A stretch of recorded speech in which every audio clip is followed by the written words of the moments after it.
Hello बच्चों, आप लोग कैसे हो? मैं धर्मेंद्र चौरसिया क्लास में आपका स्वागत है। बात करेंगे नॉर्मलिटी। क्या बात करेंगे? नॉर्मलिटी।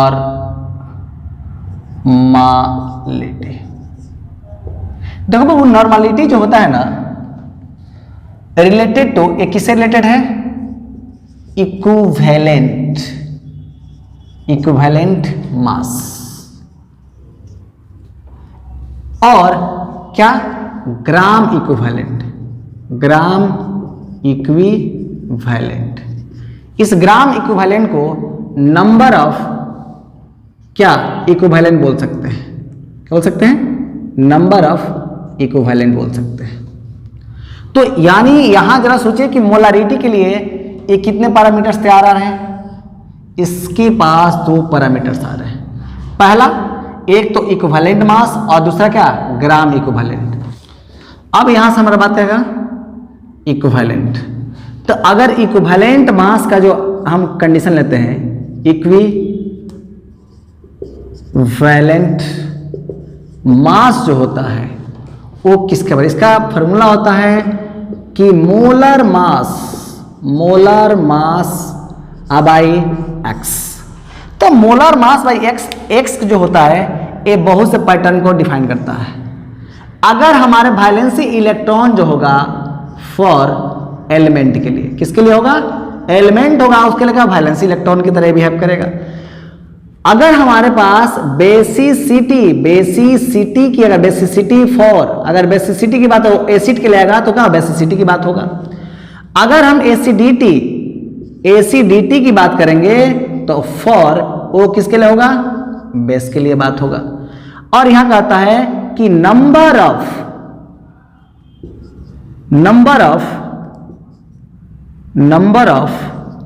आयंस ऑन मेटल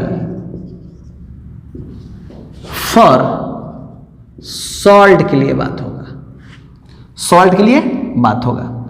और यहां पर ऑक्सीडेशन रिडक्शन की बात होती है, तो हम यहां पर ऑक्सीडेशन रिडक्शन की चर्चा नहीं करेंगे। हम यहां इस टर्म को छोड़ रहे हैं। जब हम नेक्स्ट वीडियो बनाएंगे तो उसमें हर तरह के चीज को क्लियर कर देंगे। क्लियर? तो आइए हम इसमें तीन ही चीज पर देखते हैं। यानी अगर मेरा एलिमेंट होगा तो एलिमेंट के लिए क्या होगा? Valency electron. यानी फॉर एलिमेंट किसके लिए बात करेंगे? एलिमेंट के लिए। इक्विवेलेंट मास एलिमेंट के लिए कितना होगा? Molar mass by valency. और इस चीज को हम इसमें एक क्वेश्चन दे रहे हैं तो आपको हर चीज क्लियर होते चला जाएगा। यानी एक क्वेश्चन दे रहे हैं, calculate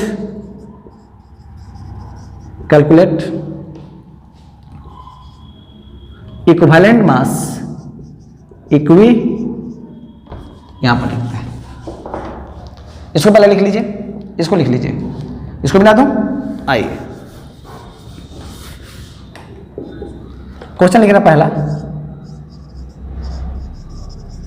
calculate the equivalent of following elements. पहला,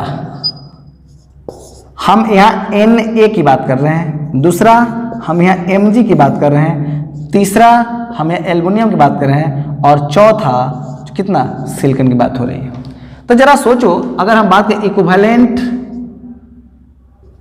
मास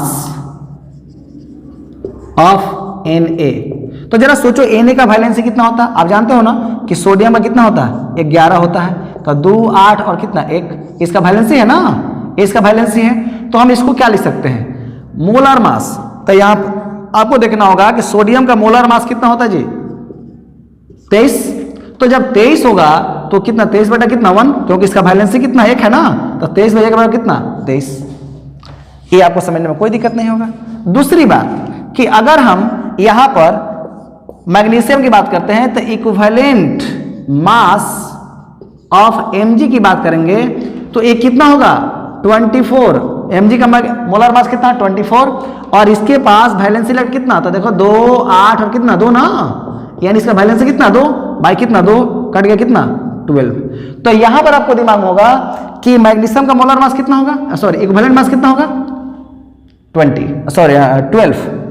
अगर हम आपसे बात करूं कि एल्युमिनियम, तो इक्विवेलेंट मास ऑफ एल्युमिनियम जो होगा कितना 27 बाई कितना 3, क्योंकि इसका कितना होता है 13 होता है, तो 2 8 3, यानी यहाँ का 3 हो गया ना, ये काट लेंगे कितना हो गया 9, यानी हम सभी एलिमेंट का क्या निकाल सकते हैं इक्विवेलेंट मास निकाल सकते हैं।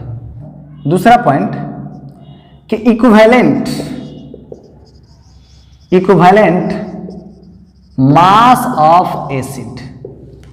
तो अगर एसिड की बात कर रहे हैं तो इसके लिए जो हमारा फॉर्मूला आएगा, ये फॉर्मूला क्या बनेगा यहां से, ये फॉर्मूला बनेगा कि molar mass by basicity.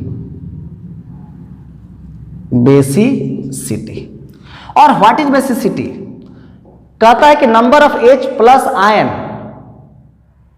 Number of H plus ion present इन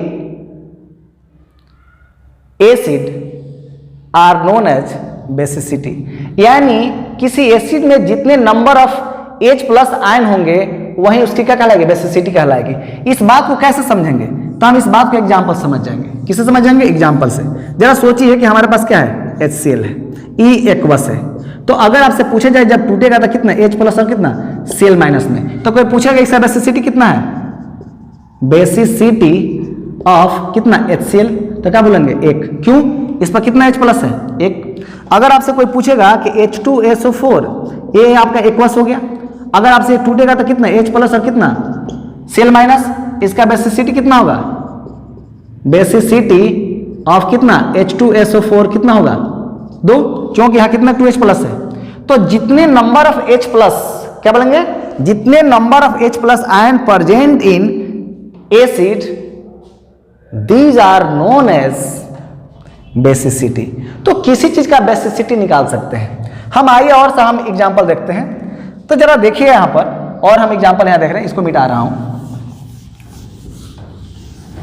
यहां पर कुछ ऐसे होते हैं जो आपको डायरेक्ट आप इस चीज को नहीं देख सकते हैं। जैसे मान ले कि H3PO2, अगर इसका हम स्ट्रक्चर, बिना स्ट्रक्चर को इसको आप नहीं दिखा सकते हो। कैसे, आपको तो यहां लग रहा है 3H प्लस है, 3H है, तो लिखेंगे 3H प्लस और कितना PO2, ये आपका रॉन्ग है। इसको हम बाय स्ट्रक्चर के द्वारा ही क्या कर सकते हैं, डिफाइन कर सकते हैं। जरा सोचिए तो, ये फास्फोरस का सेंट्रल एटम हुआ और ये ऑक्सीजन के साथ जुड़ गया। अब देखोगे यहां पर कितना एक H प्लस और यहां पर कितना H और यहां पर कितना H। अब जरा देखेंगे कि यहां भी H है, यहां भी H है, लेकिन ये निगेटिव है। तो निगेटिव से जब ये ब्रेक डाउन होगा तो यहां पर क्या होगा, H प्लस यहां क्या होगा, यहां पर आ जाएगा। तो अगर आपसे कोई पूछे कि basicity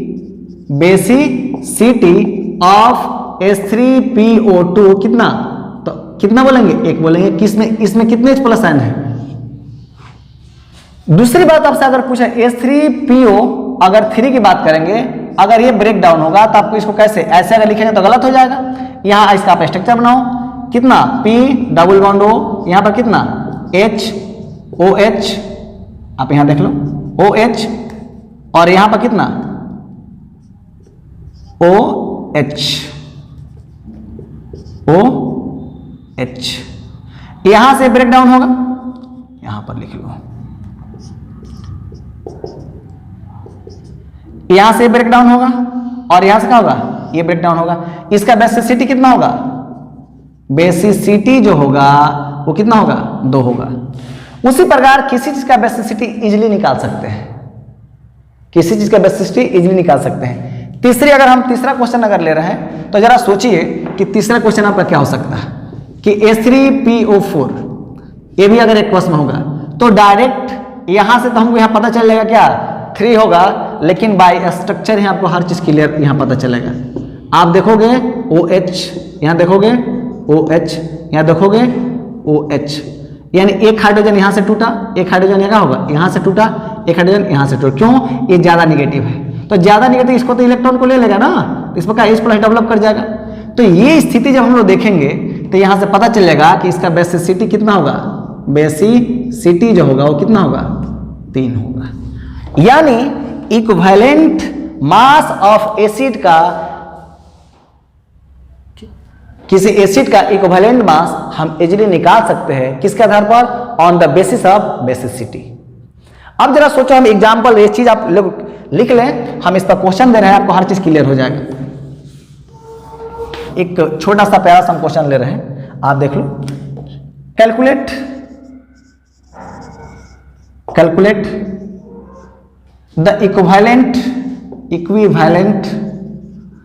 mass of following acid.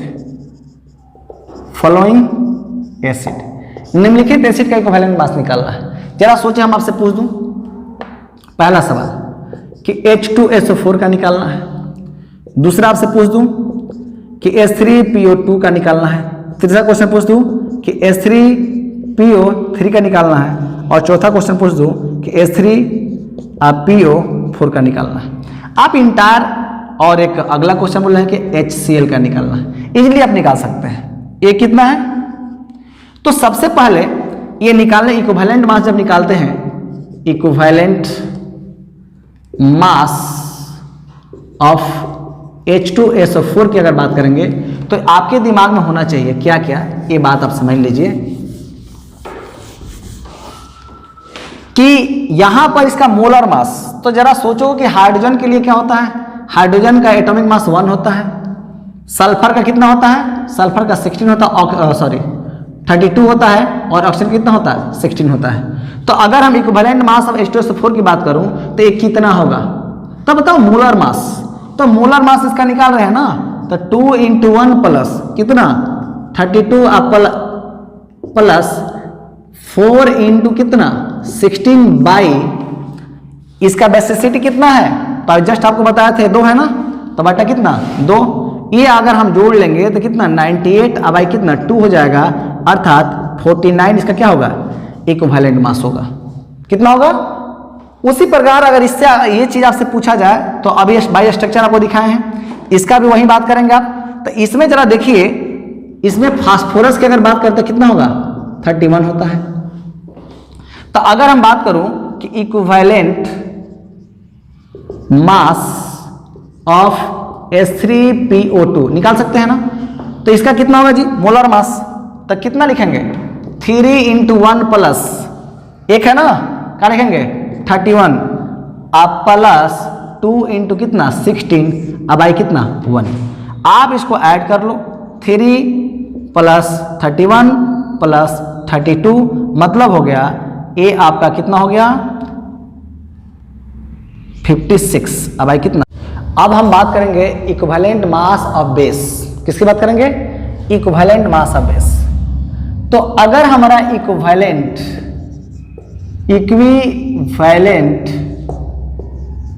Mass of, अगर हम बेस की बात करते हैं, इसका मतलब होता है कि molar mass of by acidity.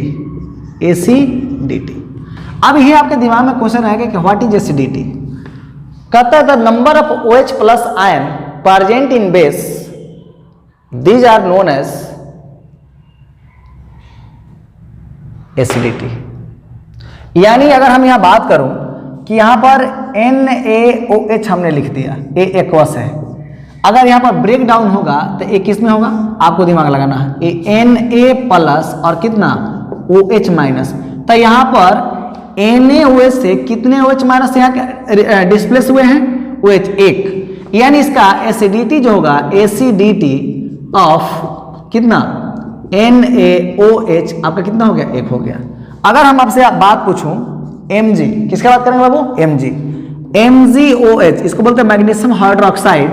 अगर ये हमारा क्या होगा, अगर ये ब्रेक डाउन होगा टूटेगा तो क्या होगा Mg पर कितना 2 चार्ज और कितना 2OH कितना माइनस, यानी यहां से कितने OH माइनस डिस्प्लेस हुए 2, यानी इसका एसिडिटी जो होगा एसिडिटी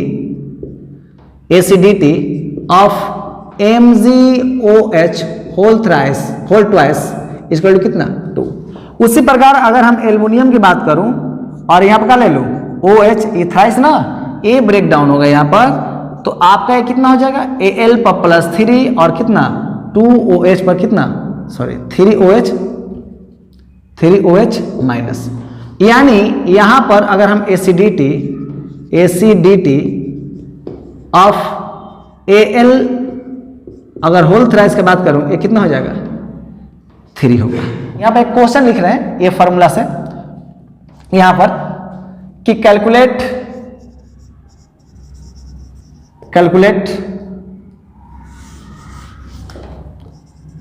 द इक्विवेलेंट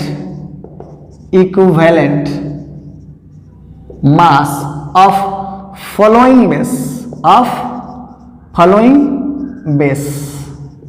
अगर हम किसी बेस का, अगर निम्नलिखित बेस, ये जो जितना बेस दिया हुआ है सबका हम बात कर रहे हैं, तो जरा सोचिए अगर इसका बेस अगर हम फॉर्मूला लगा लेंगे, इक्विवेलेंट मास ऑफ NaOH, ये कितना हो जाएगा, Na का कितना होता है, तो आपको पता है कि Na का एटॉमिक मास होता है ये कितना 23, मैग्नीशियम में कितना होता है 24, और एल्युमिनियम कितना होता है 27, ऑक्सीजन कितना होता है 1, हाइड्रोजन 16, और हाइड्रोजन कितना होता है 1। यानी अगर इसका हम मोलर मास निकालूं तो कितना हो जाएगा यहाँ पर, मोलर मास Na का 23 प्लस ऑक्सीजन का कितना 16 प्लस 1, अब आई कितना 1, क्योंकि इसका देखिए तो एसिडिटी कितना 1 है ना, तो इसका इक्विवेलेंट मास कितना हो गया 40। उसी प्रकार आप किसका निकाल लेंगे, इसका निकाल लेंगे। क्लियर। चलिए अब हम बात करेंगे इक्विवेलेंट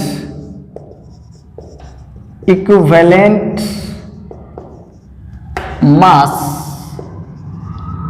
ऑफ सॉल्ट। इसका मतलब होता है कि molar mass by number of positive charge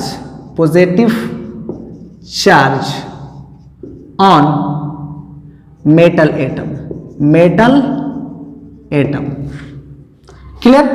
ये इसका कंडीशन होता है, यानी मेटल एटम जितना पॉजिटिव चार्ज होगा उसी के द्वारा हम इसका क्या निकाल सकते हैं। यानी आप जरा सोचिए कि अगर हमने यहां पर NaCl ले लिया, ये मेरा एक्वस है, तो ये मेरा क्या है सॉल्ट है, ये जब ब्रेक डाउन होगा तो किसमें होगा बाबू Na प्लस और कितना Cl माइनस। क्लियर। ये चीज आप लोग 9th 10th में बहुत अच्छा से पढ़े होंगे, तो हमको नहीं लगता कि आपको कहीं दिक्कत होगा। दूसरी बात है कि अगर हम ले लेते Na2CO3 और यहाँ पर क्या हमने एक्वस लगा लिया, जब ये ब्रेक डाउन होगा तो जरा सोचिए कि यहाँ पर कितना, तो 2Na प्लस CO3 कितना -2। इंटायर हम बहुत सी चीज ले सकते हैं, ये कोई जरूरी नहीं है कि जो आइए लिखा गया यही है, जिससे हम लिख सकते कितना KNO कितना 3, ये मेरा एक्वस हो गया। आप इसको जब ब्रेक डाउन करेंगे तो कितना K प्लस और कितना NO3 कितना माइनस, यानी कोई सॉल्ट है। यानी जरा सोचो इसका हमको क्या निकालना, इक्विवेलेंट मास। तो एक क्वेश्चन लिखते हैं कि इक्विवेलेंट मास ऑफ किसका ले रहे हैं जी, NaCl का, NaCl। आप क्या निकाले मोलर मास ना, तो मोलर मास, तो जरा सोचो बाबू मोलर मास तो सबको आपको पता है, सोडियम का कितना होता है आपको बता दिए हैं 23, क्लोरीन का कितना होता है 35 पर कितना 5, और बाकी आपको ये जो दिख रहा है कार्बन का कितना होता है, इसमें सबका निकाल सकते हैं। कार्बन कितना होता है 12, ऑक्सीजन कितना होता है 16, और नाइट्रोजन कितना होता है 14। अब इसका मोलर मास निकालेंगे तो इसका कितना हो गया जरा देखिए तो 23 और प्लस कितना 35.5 बाई कितना 1, यानी कितना 58 पॉइंट कितना 5, इसका मोलर मास। सेम वे आप इसका भी निकाल सकते हैं इसका। तो जरा सोचो कि अगर पूछ दे कि इक्विवेलेंट मास ऑफ Na2CO3, तो इसका कितना हुआ 2 × 23 प्लस कार्बन कितना 1 प्लस 2 गुणे कितना 3 इंटू कितना 16 अब आई कितना चार्ज है ऑक्सीजन पर, इस पर कितना चार्ज है 1, तो ये 2 से गुणा होता कितना 2 ना हो जाएगा, आप लिख दो ये कितना होगा 106 बाई कितना 2 कट गया कितना 53। यानी इंटायर चीज का आप इक्विवेलेंट मास निकाल सकते हैं। वीडियो को लाइक शेयर सब्सक्राइब तीनों करें ताकि आप हमको एनर्जी बूस्टअप कर सके या एनर्जी दे सके। क्लियर। आइए बात करते हैं।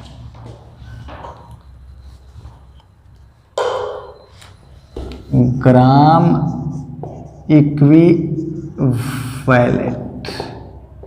तो अगर आपसे कोई पूछेगा ग्राम इक्विवेलेंट क्या होता है, क्या होता है ग्राम इक्विवेलेंट, तो जरा सोचो बाबू कि ग्राम इक्विवेलेंट को हम अगर समझते हैं तो ग्राम इक्विवेलेंट जब मेरा आ जाएगा तो हमारे दिमाग में क्या होना चाहिए, हमको नंबर ऑफ या मास ऑफ क्या होगा कंपोनेंट आबाई उसका इक्विवेलेंट मास अगर मिल जाए तो हम क्या निकाल सकते हैं ग्राम इक्विवेलेंट। इसी को बोलते हैं नंबर ऑफ ग्राम इक्विवेलेंट। क्या बोल सकते हैं नंबर ऑफ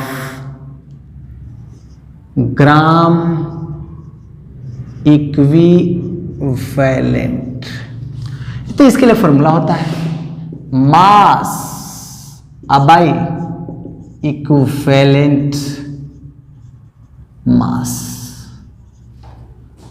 ये ग्राम इक्विवेलेंट का है ये फॉर्मूला है। तो जरा सोचो ग्राम इक्विवेलेंट हमको क्या क्या चाहिए, इक्विवेलेंट और क्या मास। एक हम क्वेश्चन लिख रहे हैं और इस चीज से आपको हर तरह का क्वेश्चन क्लियर हो जाएगा। आइए हम देखते हैं कि क्या होता है। लिखेंगे कि calculate the number of gram equivalent, number of gram equivalent in 20 gram of following compound. वो पहला कंपाउंड क्या हो सकता है H2SO4। क्या होगा H2SO4। दूसरा हम क्या लिख सकते हैं Na2CO3। तीसरा क्या लिख सकते हैं हम, क्वेश्चन बहुत सा लिख सकते हैं H3PO4। अगला क्वेश्चन क्या लिख सकते हैं डी। आप घर पर इसको प्रैक्टिस करते रहेंगे, एक हम बता देंगे HNO3।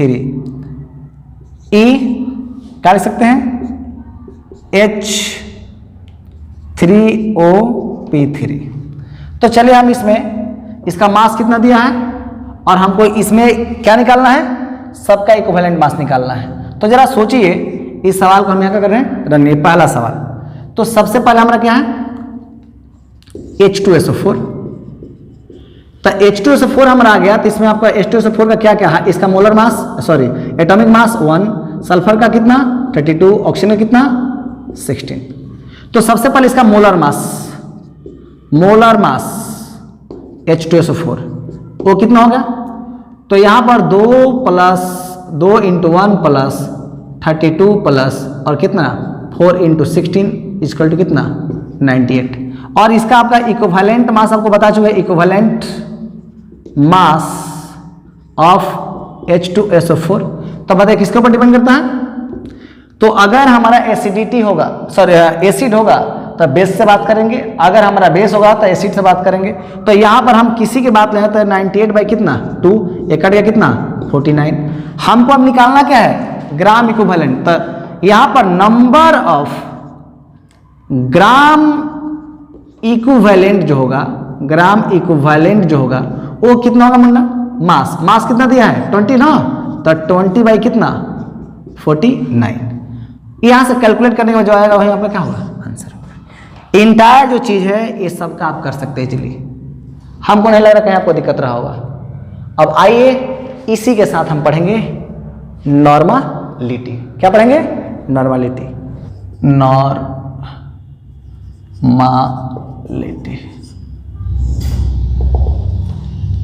कहता है कि नॉर्मलिटी जैसे हम मोलारिटी होता है तो नंबर ऑफ मोल के ऊपर डिपेंड करता है, तो एक कितना नंबर ऑफ ग्राम इक्विवेलेंट के ऊपर डिपेंड करता है। क्लियर। तो अगर हम बात करूं कि the number of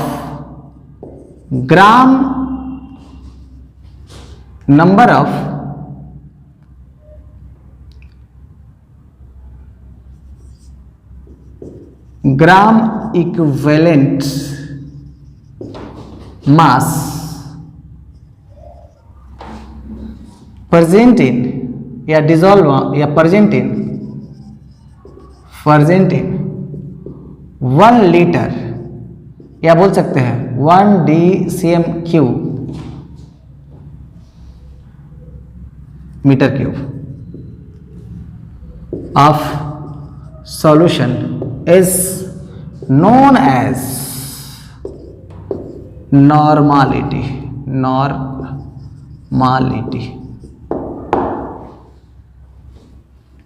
It is denoted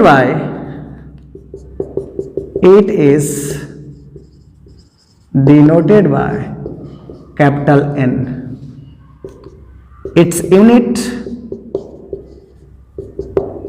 gram equivalent per litre. Clear?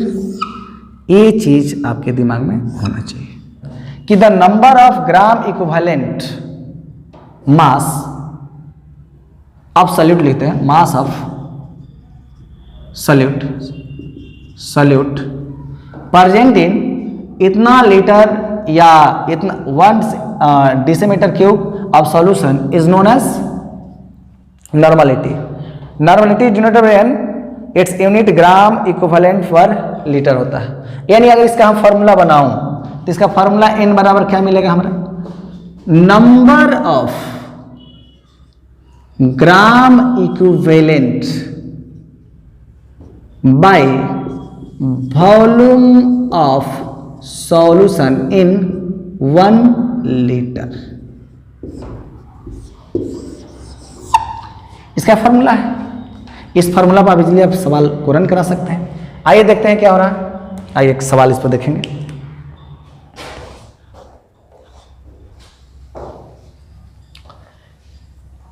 इसको मिटा दो।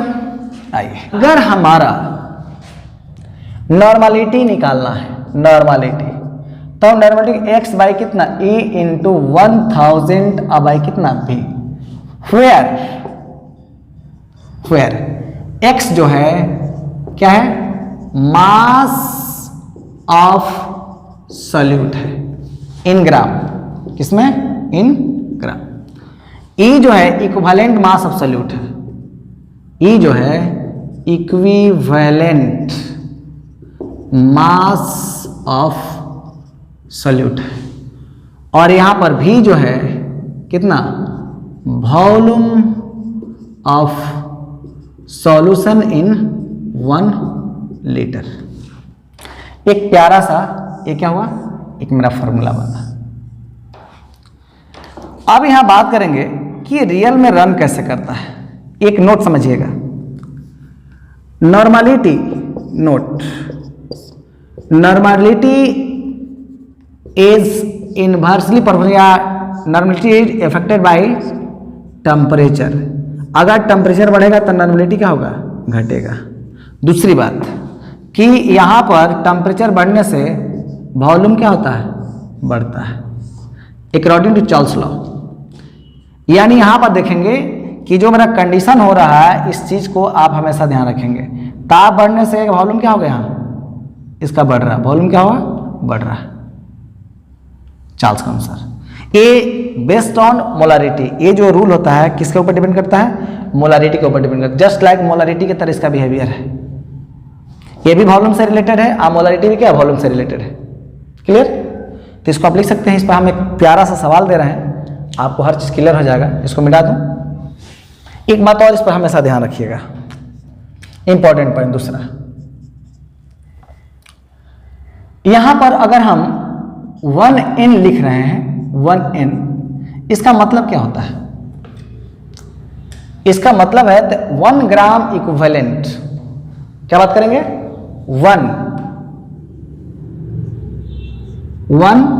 ग्राम equivalent present in 1 litre, 1 gram equivalent gram equivalent 1 gram equivalent present या dissolve in 1 litre of solution. इसका मतलब एक बात और, एक यहां पर एक होता है सेमी नॉर्मल। सेमी नॉर्मल का मतलब होता है n/2, सेमी नॉर्मल का मतलब n/2। और एक होता है डेसी नॉर्मल की बात करेंगे, उसको कितना है, n बाई कितना 10। अगर सेंटी नॉर्मल की बात करेंगे, ये कितना हो गया n बाई कितना 100। तो इंटायर जो चीज़ है ये एग्जाम में इस पर सवाल आते हैं, आपका बोर्ड का हो या IIT या IIEEE हो, हर कंपटीशन में इससे सवाल पूछे जाते हैं। तो इस पर घर पर आकर इस पर न्यूमेरिकल बहुत अच्छा बनाएंगे। हम तो न्यूमेरिकल कुछ डिस्कस करते हैं, आइए देखते हैं क्या हो रहा है। यहाँ पे एक छोटा सा सवाल हम ले रहे हैं, देखिए तो एक प्यारा सा छोटा सा सवाल, इस पर क्या हो सकता है। Calculate the normality of solution if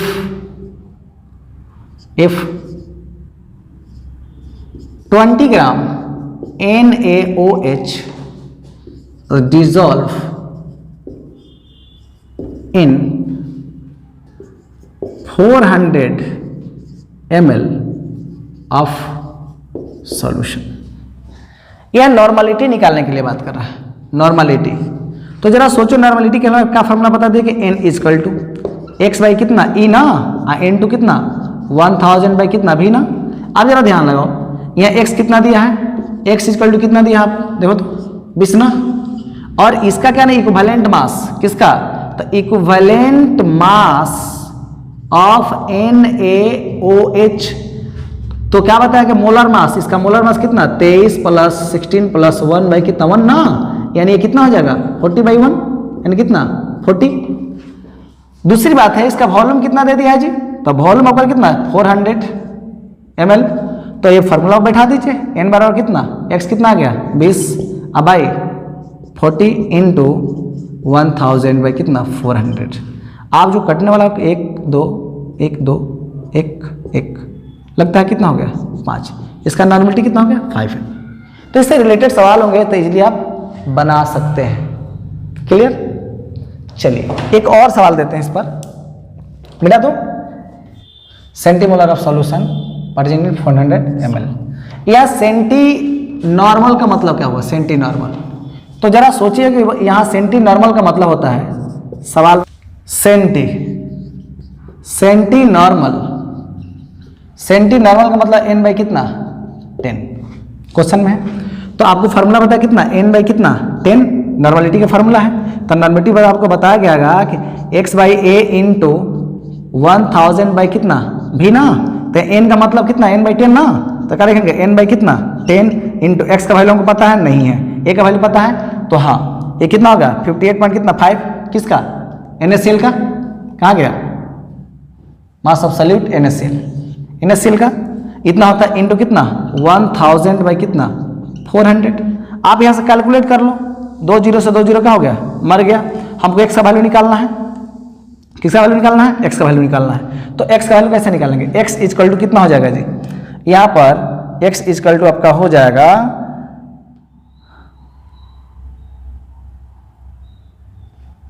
58.5 अब बाई कितना 100, यानी आपका वैल्यू होगा 0.585 इसका नॉर्मलिटी होगा।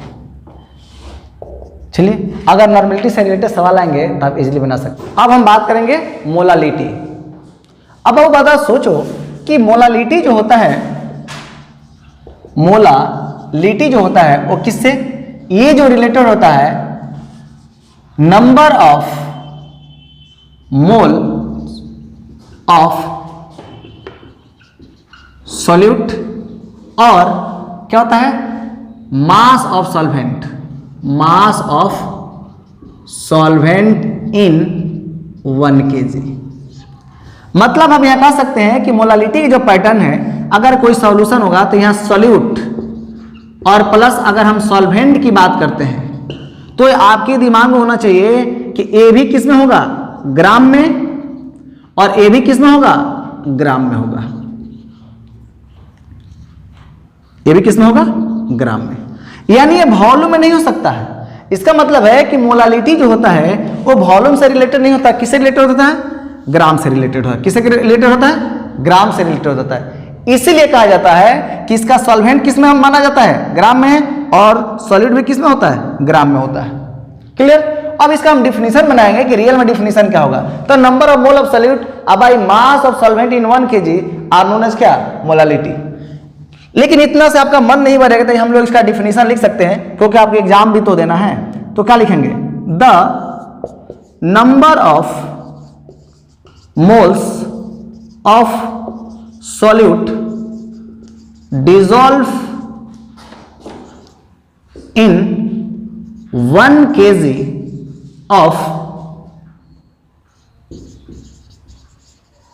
solvent is called molality। कहता है कि the number of mole of solute dissolve in 1 kg of solvent is called molality. अब बात होगा यहां पर दूसरा पॉइंट कि molality is denoted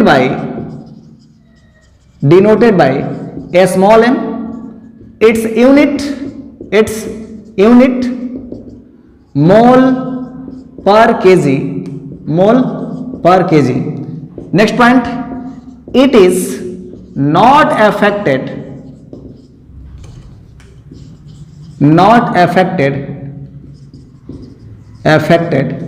by temperature because it is related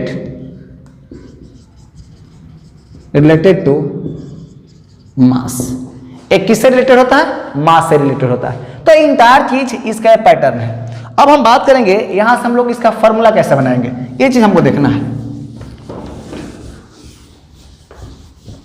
इसका हम फॉर्मूला कैसे बनाएंगे?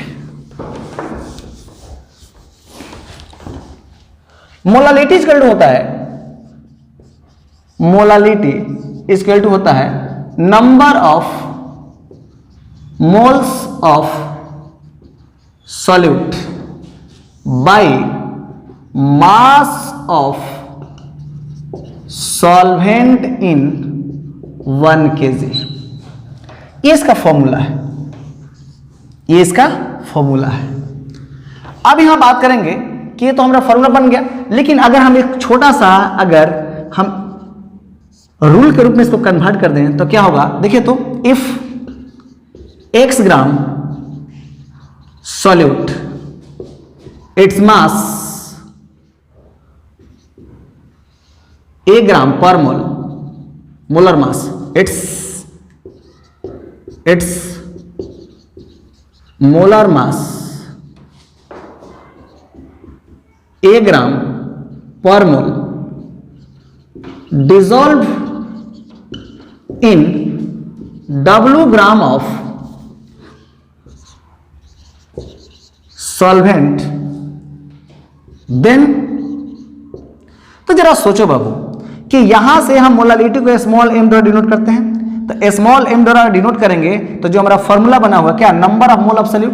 तो नंबर ऑफ मोल निकालने के लिए क्या होता है जी? नंबर ऑफ मोल्स निकालने का फॉर्मूला क्या होता है? गिवन मास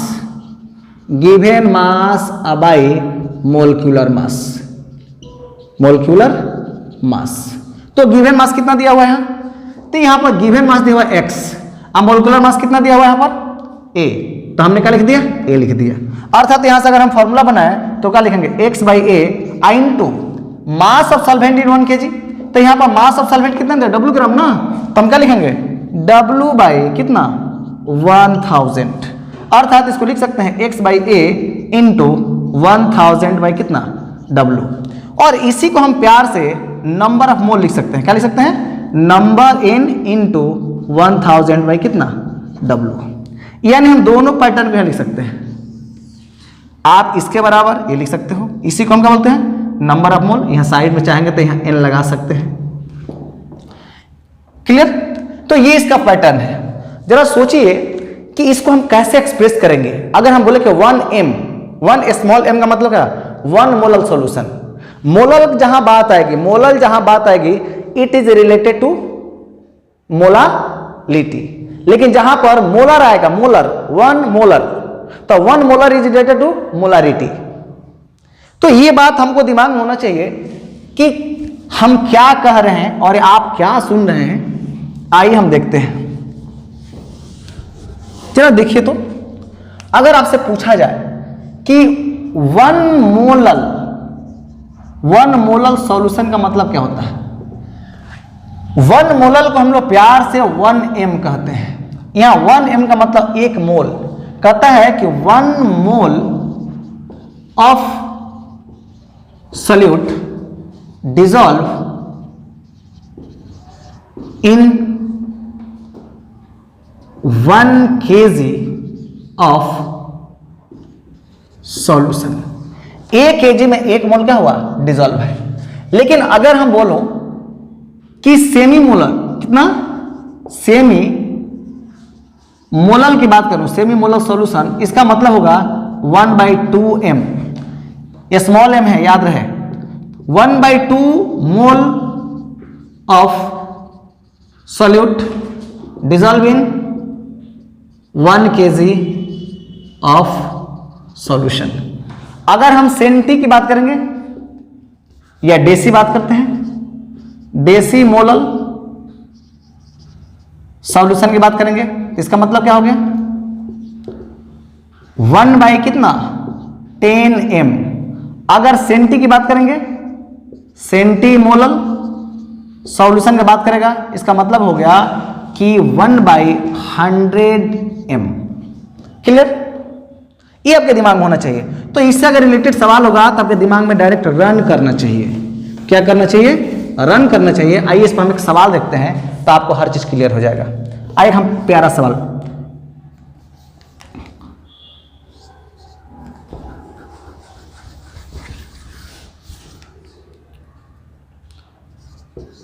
(3m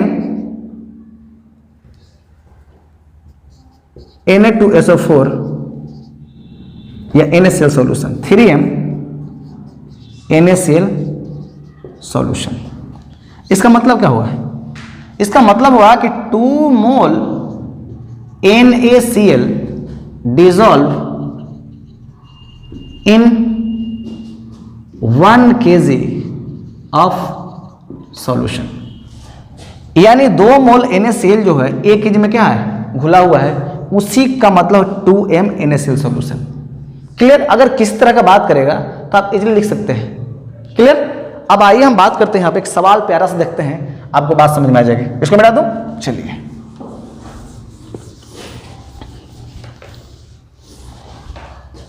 एक हमारे पास क्वेश्चन है प्यारा सा, आप थोड़ा सा दिमाग लगाएंगे डायरेक्ट बना देंगे। कहता है कि calculate molality of solution if 20 gram NaOH dissolve in 80 gram solvent. कितना में, इतना में सॉल्वेंट।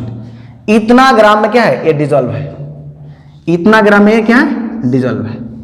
यानी 20 ग्राम NaOH डिसॉल्व में कितना, 80 ग्राम ऑफ सॉल्वेंट। तो अगर इसमें क्या है, अगर ये प्रेजेंट है तो आप इस बात को कैसे एक्सप्रेस करेंगे, ये आपके दिमाग में होना चाहिए। तो सबसे पहले आपको यहाँ क्या दिया हुआ, ये बात आपको दिमाग में होना चाहिए कि x बराबर क्या, गिवन मास यानी कितना, 20 ग्राम। और यहाँ पर ए जो लिखे हैं इसको बोलते हैं मोलर मास ऑफ, किसकी बात करेंगे, NaOH। तो आपको पता है कि Na का कितना मोलिकुलर एटॉमिक मास होता है, 23। ऑक्सीजन का कितना होता है, 16। हाइड्रोजन कितना होता है, 1। अर्थात ये टोटल में कितना हो जाएगा, 40 ग्राम पर मोल हो जाएगा। और यहाँ पर W कितना आपको दिया हुआ है, तो आपको पता है कि W आपको कितना दिया है, 80 ग्राम। तो आपको फॉर्मूला हम जस्ट पढ़ा है, M = x/a इंटू 1000 बाई कितना, W। x का मान कितना, 20, इसका मान 40, इसका मान भाई कितना, 80। आपको लगता है कैलकुलेशन आता है, दो कैलकुलेट कर दीजिएगा कितना होगा 10 बाई कितना 16 अर्थात काट लेंगे 5 बाई कितना 8m। तो इससे रिलेटेड सवाल आएगा तो ऑटोमेटिक आपसे बन जाना चाहिए। क्लियर। नेक्स्ट क्वेश्चन अगर हम बात करूं आप देखेंगे, आइए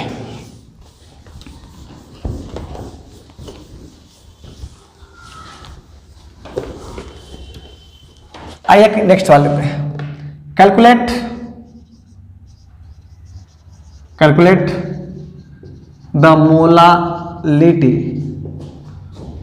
ऑफ 10% W/W H2SO4 सॉल्यूशन।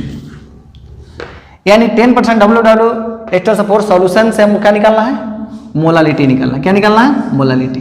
जरा सोचिए, आपको हम जस्ट बताएं कि W/W इसको बोलते हैं मास बाई मास, यानी परसेंटेज है, वेट बाई वेट परसेंट बोलते हैं, या चाहे मास बाई मास परसेंट बोलते हैं। अब यहां पर अगर ये हमको क्वेश्चन आ गया कि 10% W/W H2SO4 सॉल्यूशन का मतलब क्या हुआ, यहां हो गया कि 10 ग्राम H2SO4 dissolve in 90 gram of H2O। H2O के 90 ग्राम में क्या हो, घुला हुआ है। इसका मतलब है कि यहां अगर घुला हुआ है तो जो स्मॉल अमाउंट में होता है उसी को बोलते हैं सॉल्यूट, और जो मैक्सिमम होता है, जो लार्ज अमाउंट, उसको क्या बोलते हैं, सॉल्वेंट। तो यहां पर हमको पता चल गया कि मास ऑफ सॉल्वेंट कितना है, मास ऑफ सॉल्यूट कितना है, तो मास ऑफ सॉल्यूट कितना 10 ग्राम, और इसका मोलर मास कितना हो गया, मोलर मास H2SO4 का, तो यह कितना 2 × 1 + 32 + 4 × कितना 16 बराबर कितना 98 ग्राम पर मोल। ये हमको पता चल गया। अब यहां देखना है कि मास ऑफ सॉल्वेंट कितना दिया है, मास ऑफ सॉल्वेंट। तो यहां पर हमको लिखना है कि मास ऑफ जो मेरा सॉल्वेंट दिया हुआ है वो कितना है 90 ग्राम है। तो हमको क्या निकालना है, हमने निकालना है x बाई कितना a × 1000 बाई कितना w।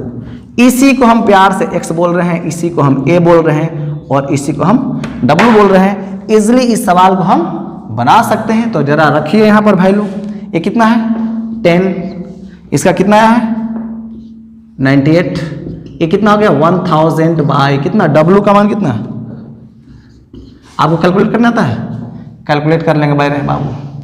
यानी आपको आ गया 100 बाई कितना 72, 91 और से कितना 88 m।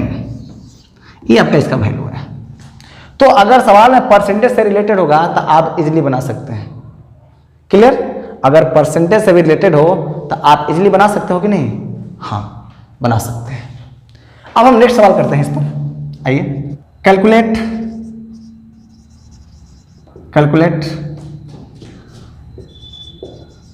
Molality of NH3 if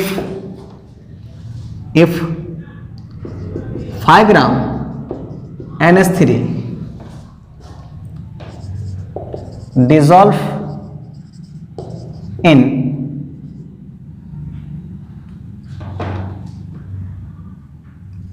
200 ml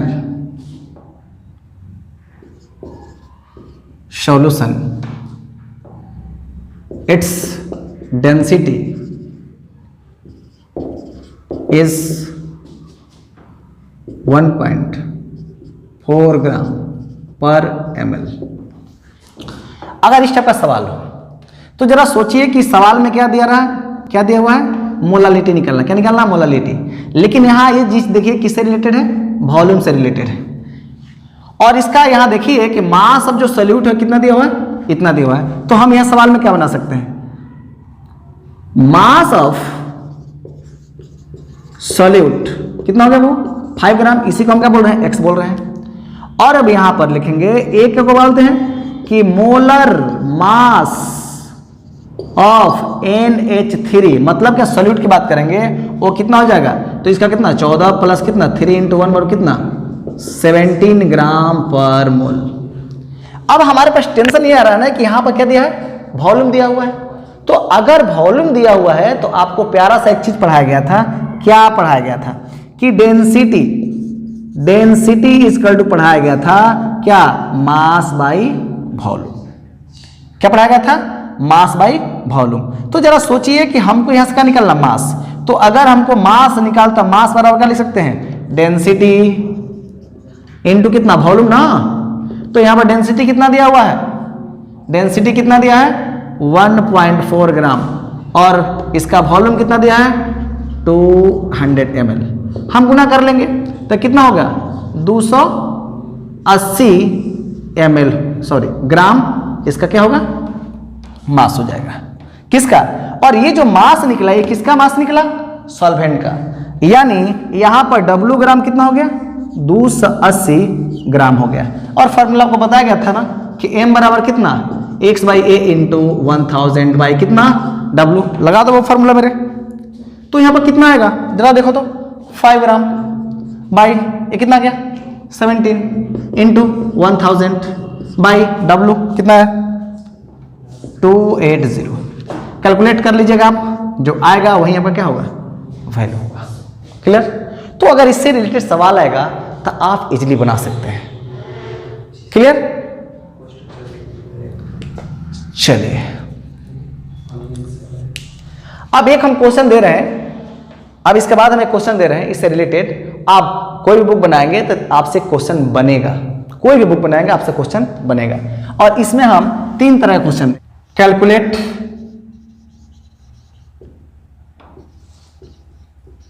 molarity, comma molality,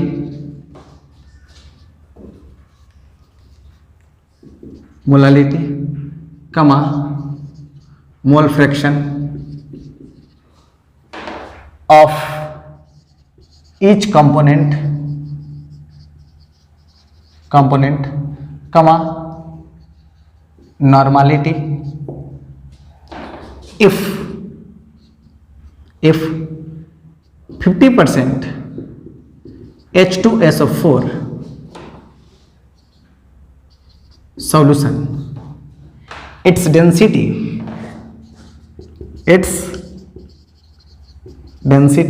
1.02 gram per litre. इस सवाल में देखिए कि हम लोग जितने टाइप का क्वेश्चन पढ़े हैं हर तरह के यहाँ सवाल है। अब ये काम है आपको समझना, आप किस तरह से समझते हैं सवाल को। अगर समझ गए तो सवाल इजीली बना सकते हैं। जरा देखिए क्या क्या है, सब कुछ यहाँ दे दिया है, मोलारिटी, मोलालिटी, मोल फ्रैक्शन और क्या नॉर्मलिटी, सब कुछ दिया हुआ है, आपको बना ही देना है। जरा सोचिए, अभी जस्ट आपको पढ़ाया मुन्ना कि कोई भी सॉल्यूशन की अगर हम बात करते हैं तो यहाँ पर क्या W, यहाँ पर 15%, इसका मतलब हम यहाँ W/W ही ले रहे हैं इसको। तो यहाँ 15% H2SO4 सॉल्यूशन का मतलब क्या होता है, एक और सॉल्यूशन का मतलब क्या होता है कि 15 ग्राम यानी 15 ग्राम H2SO4 dissolve in 85 gram of H2O, इसमें घुला हुआ है। यानी यहां से पता चल गया कि ए आपका सॉल्यूट है, तो ए आपका क्या है, सॉल्वेंट है। इसका मतलब है कि यहां आपका जो सॉल्यूट रहा आप प्लस क्या सॉल्वेंट, तो सॉल्यूट कितना दिया हुआ है 15 ग्राम, सॉल्वेंट कितना दिया हुआ है 85 ग्राम। अब इसका मोलर मास, तो इसका यहां जो सॉल्यूट है सॉल्यूट के रूप में क्या है H2SO4 है ना, और यहां सॉल्वेंट का मतलब क्या है H2 है। इसका मोलर मास, तो आपको बताया गया होगा कि इसका मोलर मास कितना होगा, तो इसके मोलर मास को हमने क्या ले लिया 98 ग्राम पर मोल। लेकिन वाटर के लिए कितना होता है 18 ग्राम पर मोल। अब यहां से दोनों का हम मोल निकाल लेंगे, क्या करेंगे दोनों का मोल। तो जरा सोचो कि बाबू अगर मोल निकालेंगे तो यहां पर NH2SO4 एक कितना हो जाएगा, तो आप लिखेंगे 15 बाई कितना 98, और NH2O कितना हो जाएगा, तो आपको पता चल जाएगा कि 85 बाई कितना 18। तो यहां से हमको मोल निकल गया, तो हम चाहेंगे तो सॉल्यूशन का भी मोल निकाल सकते हैं, इजीली निकाल सकते हैं। इस क्वेश्चन को आप लिख लें कि हम आगे इसको बढ़ाएं। चलिए, इसका जो डेंसिटी दिया हुआ है कि डी कितना दिया हुआ है 1.02 ग्राम पर मोल। अब आइए हम यहां बात करते हैं।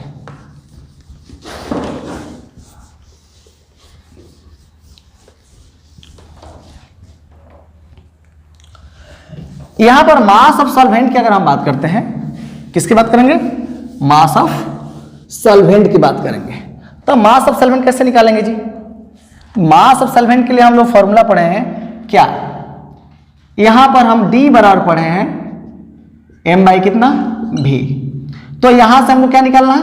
वॉल्यूम निकालना है। तो वॉल्यूम अगर निकल जाएगा तो क्या लिखेंगे? M बाई डी ना, M बाई कितना D। तो M का मतलब क्या होगा 100, सॉल्यूशन का मास। अब आई डेंसिटी कितना 1 पॉइंट कितना 02। अगर डेंसिटी ये कट फट गया कितना 98 पॉइंट कितना 2 ग्राम के आसपास आएगा। ये आपको क्या निकल गया? इसका वॉल्यूम निकल गया। किसका? इसका वॉल्यूम निकल गया।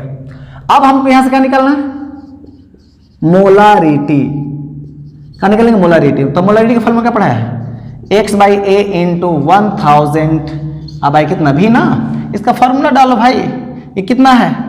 ये कितना ग्राम 15। ये कितना है 98 इंटू 1000 अब भाई 98 पॉइंट कितना 2। ये जितना आएगा कैलकुलेट करके वहीं आपका क्या होगा, यहां से वैल्यू मोलारिटी निकल जाएगा। अगर आपसे कहता है मोलालिटी, तो मोलालिटी में आप क्या करेंगे? मोलालिटी में ऑलरेडी आपका सब कुछ दिया हुआ है। तो मोलालिटी के लिए आप क्या बात करेंगे? यहां देखिए तो मोलालिटी, मोलालिटी क्या पता है? मोलालिटी x बाई कितना a इंटू 1000 बाई कितना w ना। तो x बाई a का मतलब क्या 15 बाई कितना 98, 15 बाई 98। और यहां से जो मेरा वैल्यू आया 1000 बाई कितना 85 ना। यहां से कैलकुलेट कीजिए, जो आएगा उसका वैल्यू निकल जाएगा।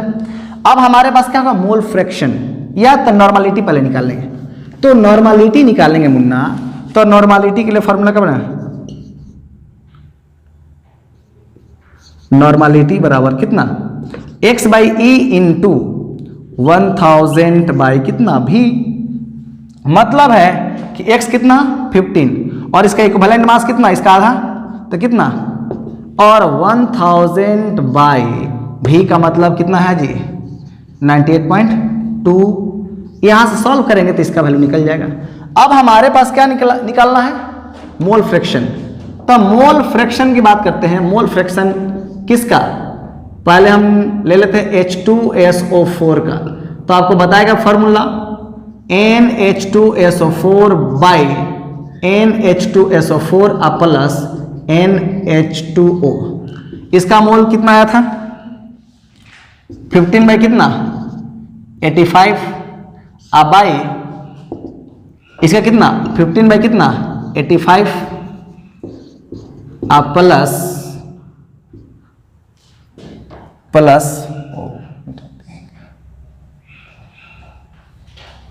85 बाई 80। इसको सॉल्व कर देंगे तो हमको क्या निकल जाएगा? इसका मोल फ्रैक्शन निकल जाएगा। और अगर H2O का निकालना है तो 1 माइनस कितना XH2SO4 कर देंगे तो इसका मोल फ्रैक्शन निकल जाएगा। तो हमको नहीं लगता है कि इनसे इंटार अगर कोई सवाल आए तो आपसे नहीं बने। क्लियर? और हम इतना ही क्वेश्चन पर स्टॉप करते हैं। वीडियो अगर अच्छा लगे तो प्लीज़ लाइक करें, शेयर करें, सब्सक्राइब करें, क्योंकि हमको एनर्जी मिलता रहे आप लोग से। बाय।